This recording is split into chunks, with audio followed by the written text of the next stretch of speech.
Hi, do you know why 70% of CA Inter students fails in law examination? इसके तीन बहुत बड़े कारण हैं। पहला, स्टूडेंट को यही नहीं पता होता है कि लॉ के आंसर्स एग्जाम में कैसे लिखने हैं।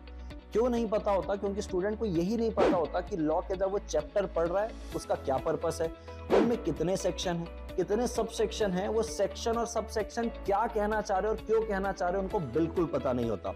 आप खुद सोचिए, जितना समय आप किसी एक प्रैक्टिकल सम को सॉल्व करने में लगाते हैं, क्या इतना वक्त आपने कभी किसी लॉ के एक सेक्शन में बिताया है? The answer is no. आइए इसको एक एग्जांपल से समझते हैं। जैसा कि आप स्क्रीन पे देख रहे हैं, आपको सेक्शन 100 दिख रहा होगा एक्स्ट्राऑर्डिनरी जनरल मीटिंग का। इसमें 6 सबसेक्शन आते हैं, उसका एक स्ट्रक्चर आपको दिख रहा होगा। तो क्लास में हम पहले सेक्शन क्या कहना चाहता है ये समझते हैं, उसमें कितने सबसेक्शन हम ये देखते हैं, और इन चीजों को पूरी तरीके से अच्छे से समझने के बाद इनके क्लास में खुद के नोट्स बनाते हैं। जब आप इस प्रोसेस से लॉ के किसी भी सेक्शन को पढ़ते हो तो लॉ के सेक्शंस, सब सेक्शंस अलॉन्ग विद कीवर्ड्स आपके दिमाग में रजिस्टर हो जाते हैं, which gives you immense confidence to pen down your law answer in your examination। दूसरा सबसे बड़ा कारण होता है आपका फेल होने का कि आप अदर लॉस को ग्रांटेड ले लेते हो, कॉन्ट्रैक्ट एक्ट तक फिर भी आप संभाल लेते हो। बात जब आती नेगोशिएबल, जनरल क्लॉजेज एक्ट और इंटरप्रिटेशन ऑफ स्टैट्यूट्स की, अंत में आपका यही सवाल होता है कि सर इनकी लैंग्वेज बहुत टेक्निकल है, क्या हम इनको छोड़ के चले जाए? बिल्कुल नहीं, यही आपका फेलर का कारण होता है। आप स्क्रीन में देख रहे होंगे हमारा इंटरप्रिटेशन ऑफ स्टैट्यूट्स का एक सिंपल नोट्स आपको दिख रहा होगा, जिसमें हम पहले किसी भी रूल का बेयर लैंग्वेज पढ़ते हैं, फिर उसको सिंपल लैंग्वेज में लिखते हैं, फिर उसके इसेंशियल्स लिखते हैं कि कब कब ये रूल अप्लाई होगा, और उसके फिर एग्जांपल लिखते हैं।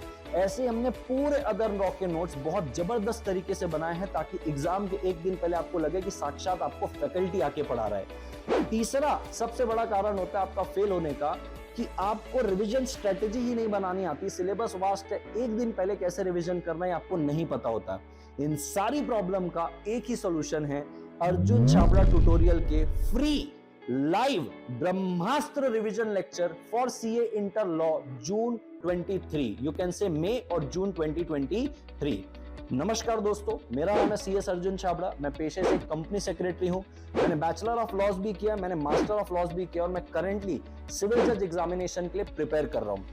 हम हर अटेम्प्ट में इन रिवीजन लेक्चर्स को कंडक्ट करते हैं, जिसको भारी मात्रा में लोग पार्टिसिपेट करके सराहना करते हैं। पिछले अटेम्प्ट में इस रिवीजन सेशन को 1500 प्लस लोगों ने YouTube पे फ्रीली लाइव ज्वाइन किया था और भरपूर फायदा उठाया था। ये live Brahmastra lecture free of cost 13 of March से शुरू हो रहे हैं, 6 PM to 8 PM। इसके लिए कुछ जरूरी बातें आपको नोट करनी है। ये लाइव लेक्चर्स लाइव स्ट्रीमिंग होने के बाद YouTube से हट जाएगा। लाइव के बाद अगर आपको इसको देखना है तो आप अर्जुन छाबड़ा ट्यूटोरियल के सॉफ्टवेयर के अंदर, एप्लीकेशन के अंदर आप इसको पे करके ले सकते हैं। But if you attend it free, अगर आप लाइव अटेंड करते हैं तो आपको ये free of cost live streaming में देखने को मिल जाएगा। दूसरी बहुत इंपॉर्टेंट बात, जैसा कि आप स्क्रीन पे देखें, जो नोट्स हमारे पास हैं, इन्हीं नोट्स को हम रेफर करने वाले हैं, जो super duper simple depth handwritten notes हैं। इन नोट्स के बिना ये फ्री लाइव ब्रह्मास्त्र लेक्चर बिल्कुल काम के नहीं है। So notes are necessary. You can take the notes, you can register for the notes, you can purchase the notes from the link given below, क्योंकि इसके बिना ये मैराथन बिल्कुल अधूरा है। सो गाइस, देर मत करिए, अपनी सीट बुक करिए, क्योंकि इस मैराथन के अंदर हम राइटिंग प्रैक्टिस भी करेंगे, हम कंसेप्ट भी सीखेंगे और हम MCQ भी सॉल्व करेंगे। और जैसा कि मैंने आपको बताया कि मैं एक सिविल जज के एग्जाम के लिए प्रिपेयर कर रहा हूं, तो मेंस के अंदर हमको जजमेंट राइटिंग सिखाई जाती है, which gives me an edge, ताकि मैं आपको बहुत अच्छी तरीके से लॉ के आंसर को लिखना कैसे ये सिखा सकूं। सो गाइस, देर बिल्कुल भी मत कीजिए। Brahmastra lecture is the ultimate lectures. Book your seat right now, click on the link below and book your seat right now. I will see you on the other side. Bye bye.